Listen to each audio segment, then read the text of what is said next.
இதுவரை எத்தனை வெற்றி படங்கள் அவர் கொடுத்தாரோ அதற்கு எனக்கும் ஒரு பங்கு இருக்கிறது. ஏன்னா இருந்து செஞ்சுட்டு போங்கன்னு சொன்னேன். நான் தளபதி படம் டைட்டில் முடிவு பண்ண போது என் காதல கல்யாண மண்டபத்தில் சொல்றாரு, எனக்கு கணபதினு கேட்டுருச்சு.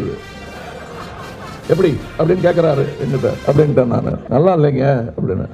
அப்ப வியந்துட்டாரு அவரு. ஏன் நல்லா இல்லைன்னு? அது வந்து ஒரு நல்ல பலமான டைட்டில். என்னங்க அது ஒரு மாதிரி விநாயகர் சதுர்த்தி மாதிரி ஆயிடுங்க. ஏன் அப்படி சொல்றீங்கன்னு அவருக்கும் புரியல. ஏன்னா நான் நல்ல டைட்டில் இப்படி சொல்றாருன்னு. அப்புறம் வந்து தளபதினாரு. ஓ சாரி, பிரமாதமான டைட்டில் தான். நான் அப்படி எங்களுக்குள் நாங்கள் எங்களுடைய வாழ்க்கை ரொம்ப யதார்த்தமா சிம்பிளா இருக்கும். ஒரு படம் தோத்துருச்சு ஜெயிச்சிருச்சுங்கிறதெல்லாம் நாங்கள் பேசிக்கிறத கேட்டால் ஓஹோ இவ்வளவுதான். நான் இன்னும் எங்களுடைய ரசிகர்கள்லாம் பல பேர் ஒருவருக்கு ஒருவர் சண்டை போட்டுக்கிட்டு இருக்கிறவங்க நாங்கள் தனியாக என்ன பேசிக்கிறோம்னு கேட்டாங்கன்னா வியந்து போயிடுவாங்க. ஆனால் நாங்களும் அப்படியே விட்டு வச்சிருக்கோம். ஏன்னா 2 கோல் போஸ்ட் இருந்தால் தான் மேட்ச்சு சந்தோஷமா இருக்கும்.